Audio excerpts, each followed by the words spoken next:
Aloha, ni Sambola Vinaka, a very warm welcome to the Pacific Way. Today we will take you from Santo in Vanuatu to the remote island of Kiritimati, or Christmas Island in Kiribati. In October 2017, the entire population of Ambai, an island in the north of the Vanuatu archipelago, were evacuated to Santo due to the increased volcanic activity.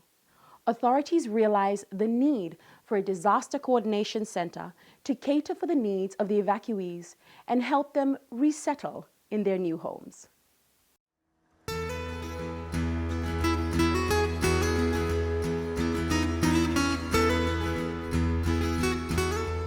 The island nation of Vanuatu is the world's most at-risk country for natural hazards, according to UN University World Risk Index. Every year, the people of Vanuatu have had to endure severe cyclones, landslides, earthquakes and tsunamis. They adapted and prepared for these events. However, in September 2017 and again in July 2018, the Sanma province came face to face with one of Mother Nature's greatest fury.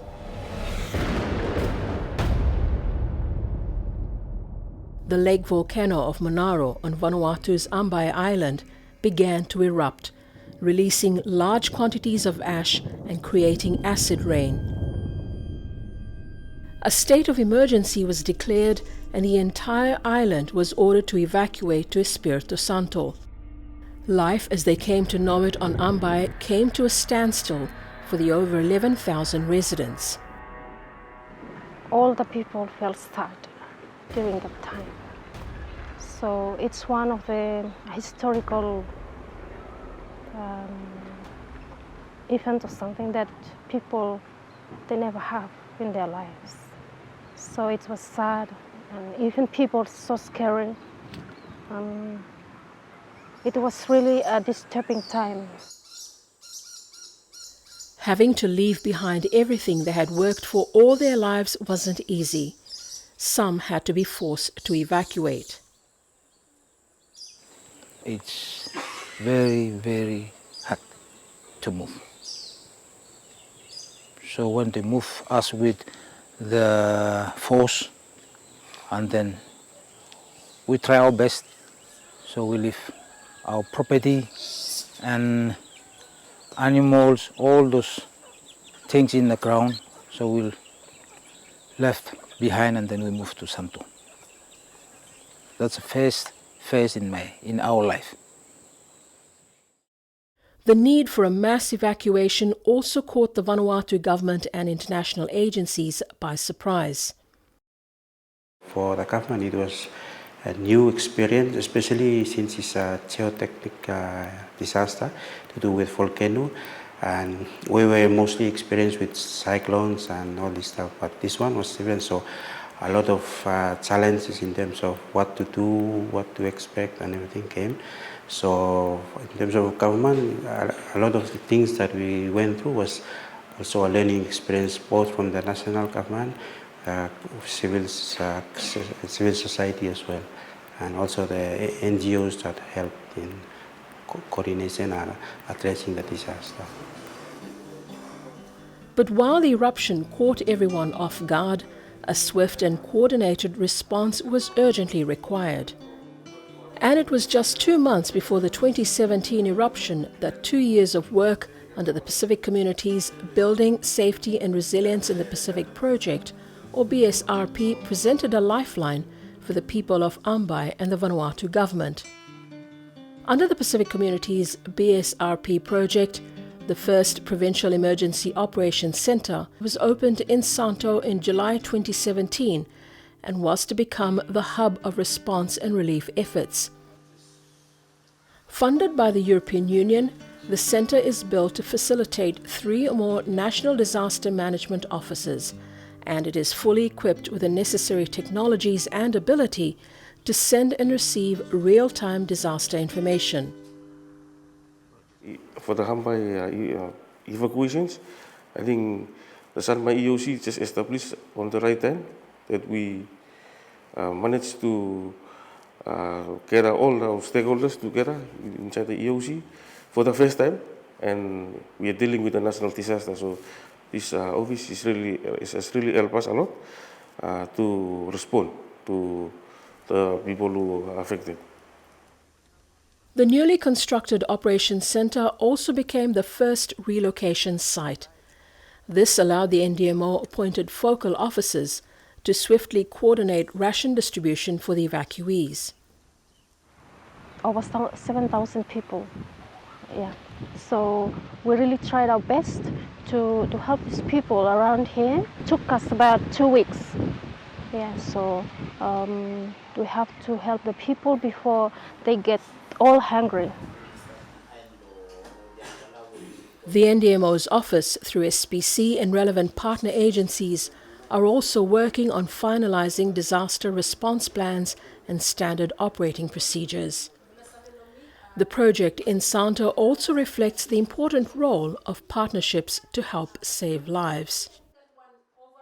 As a provincial government, we have partners within the government, and we have partners within the NGOs and right down to the communities.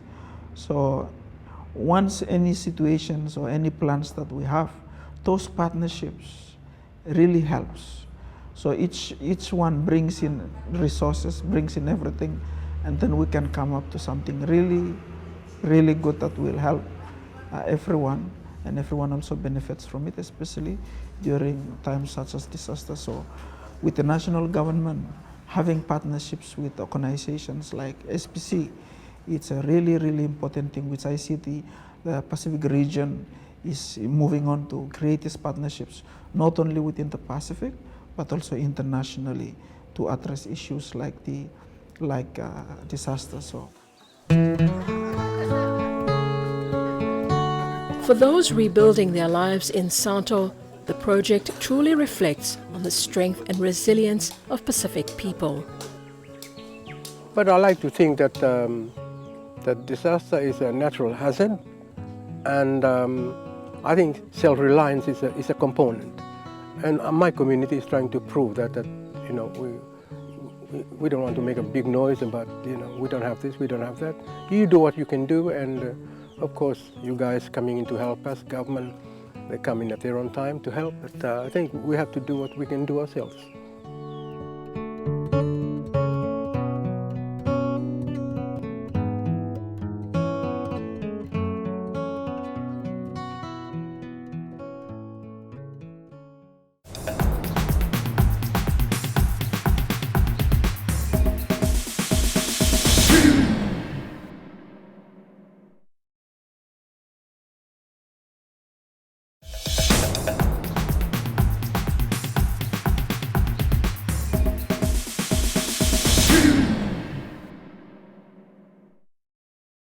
Welcome back to the Pacific Way. The 5-year Kiritimati Island Water Project, which was implemented by the Pacific community, is now providing safe and sustainable drinking water to communities in targeted areas in Tennessee and London. In August 2020, the European Union and SPC launched a new project which aims to extend access to safe and reliable drinking water to other communities on Christmas Island.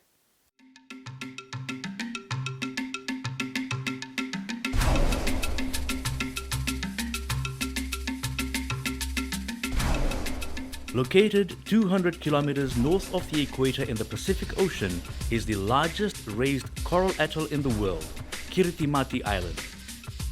Known as Christmas Island, Kiritimati has the greatest land area of any coral atoll and makes up the upper end of the Line Islands in the Republic of Kiribati. Coconut palms dominate the landscape on Christmas Island, providing a source of income for hundreds of people who are dependent on the copra industry. Apart from copra, tuna fishing vessels provide government revenue and a source of employment for locals. The only other source of revenue is from the production of solar salt exported to Japan, and a growing tourism sector, mainly of fly fishing enthusiasts and bird watchers.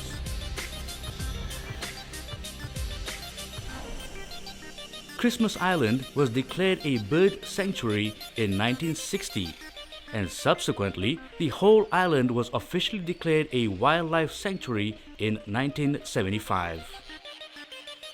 However, life on this tropical island paradise has not always been easy. 64-year-old Eneri Aretateta, a fisherman by profession, moved to Christmas Island from the Kiribati mainland of Tarawa in 1986 with his family to start a new life. Ayan, ande da yo de men nasu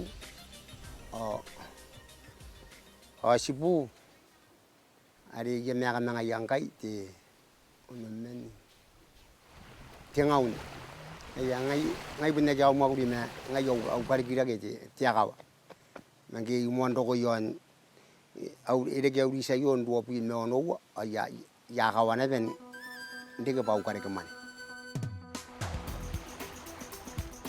But Eneri never envisaged that one of the major struggles for his family would be to find clean water for drinking and cooking. Ibun ko ko ta pari ko kaya ni mem teran tebetei to sinagonu ko pa ye te mani pai kanam inu ko na ndege te kanga ibun taran sigiro kanga inu kan te ka to ira wana ko dikai ko na ni se ye ni mem ko na ndege ngani to sina nu ira wote bon mari ngai rang kana simeno sakamen naro nere si teran no ye ya ara akang ada pero ay sa Amerikano ay bukinti. Asa penting-penting pongkan yang mani pagi segini. In fact, the people of Christmas Island never expected that access to water supply was ever going to be a problem. As the way of Kiribati people, we don't know that there will be a problem in water in future. We think that water will be available anytime until we die. But now we realize that the population is coming up in Christmas Island. The government focuses on to develop Christmas Island, like SPC coming, and they told us that there is not enough water in Christmas Island. They said the population is only to a limit of 20,000 can stay on Christmas Island with water, underground water. If more than that, there will be danger or trouble to the human being Christmas Island. We didn't notice that when I first came here. Christmas Island, which is also considered the world's driest atoll, does not receive any significant rainfall for up to 5 years at a time, taking its toll on the already limited water resources, meaning water security and management is critical for its population. The lack of constant access to water also used to have severe impacts on the only medical facility on the island. We experience shortage of water most of the time before the water project is completed. In the past, they used to deliver our water to our overhead tank twice a day, one in the morning and one in the afternoon, so that we can function with a good supply of water. Unfortunately, there were times when they came only once. Sometimes they did not come at all. And those were the days that we did our work without water. It must be noted that water is very much needed, especially in the workplace like the hospital. When we have a case for the operating theater, emergency cases, so those are the times that we cannot wait for water. We have to go and fetch water from the nearby houses here. And for the surgeon, the nurses, the team members to do the scrubbing before attending to the surgery.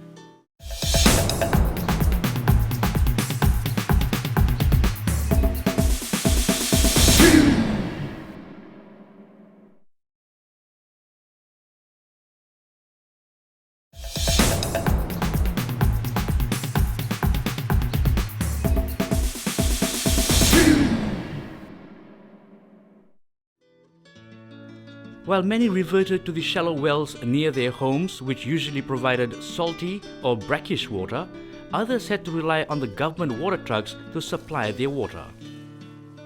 Sometimes we get it from the water delivery, but the water delivery is sometimes you argue with them. They didn't come on time, so you trace them. Where's our water? And what we did is my husband digging the groundwater for like washing and the toilets use, because that one is we like for bathing and cooking. Over the years, the existing water supply system deteriorated and water was no longer being pumped down to the far end of the island. A long-term, sustainable solution was needed. In collaboration with the government of Kiribati, the Pacific community began the Kiritimati Island Water Project in 2014. Funded by the European Union and the government of New Zealand, the project's first priority was to restore supply to the two main communities without access to clean and safe drinking water, namely London and Tennessee. When we started in 2014 was to upgrade the existing infrastructure to try and improve supply into London and Tennessee. And so as soon as we came in the first 2 years of the project, we rehabilitated all the existing pumps, fixed all the windmills, basically replaced all the parts in the windmills and just kept the main structure. With the solar pumps, they were not repairable, so we just replaced them with new solar pumps. SPC carried out magnetic surveys at 4 wells and Decca water lenses to get an estimation of the underground water resources. Boreholes were constructed in areas where there was underground water and special equipment installed at the site to continuously monitor the water level and salinity. The monitoring boreholes are fitted with 7 tubes placed at different depths, ranging from 4.5 meters down to 22 meters below the surface. Once the underground water sources were identified and boreholes tested for salinity, water galleries were installed along the waterlands, which extracts water using submersible pumps and solar energy to power the entire system.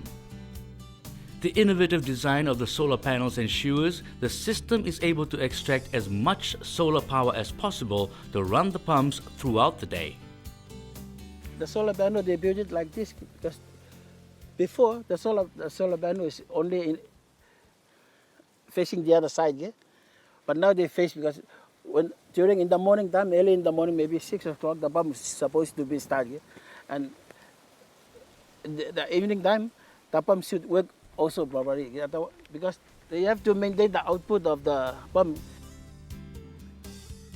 However, to ensure consistency in supply for the residents in London and Tennessee and sustainable use of the limited resources, a project of mammoth proportions had to be undertaken.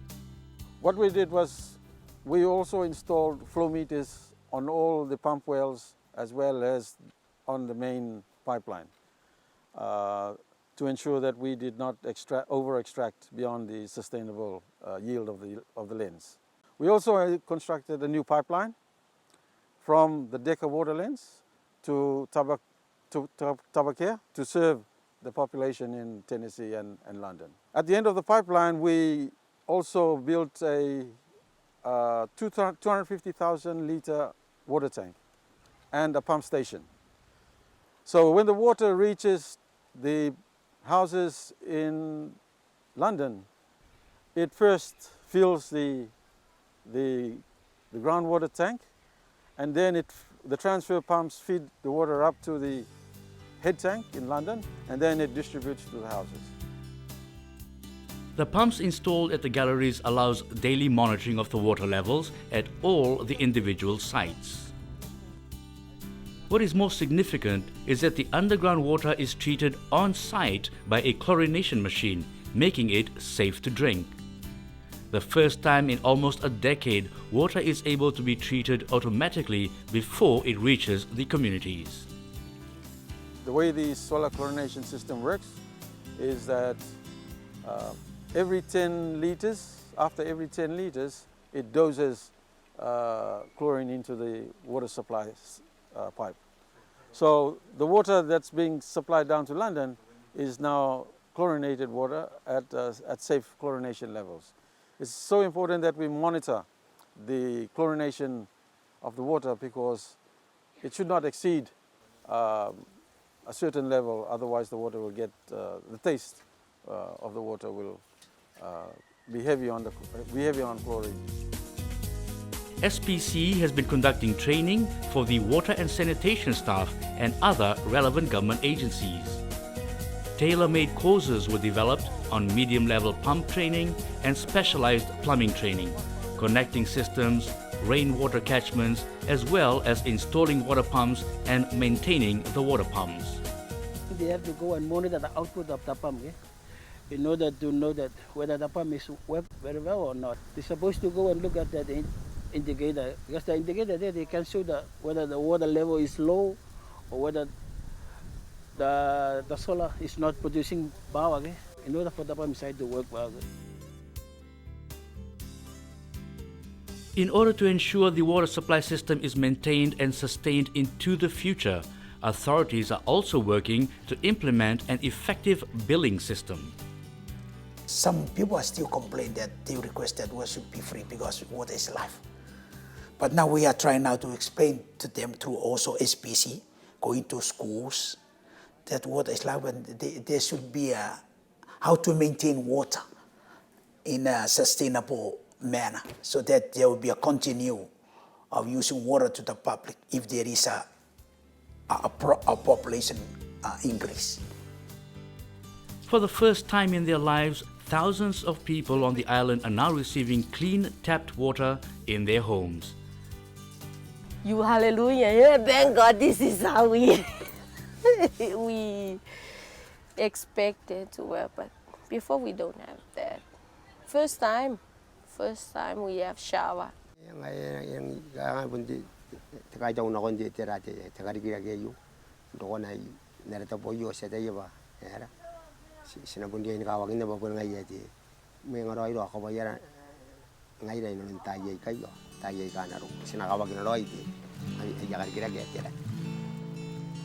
What many take for granted has become a life-changing experience for the residents of Christmas Island.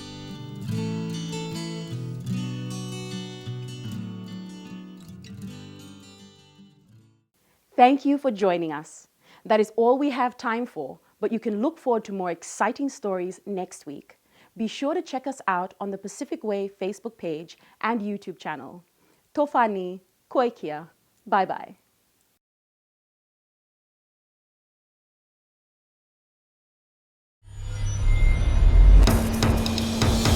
Hey!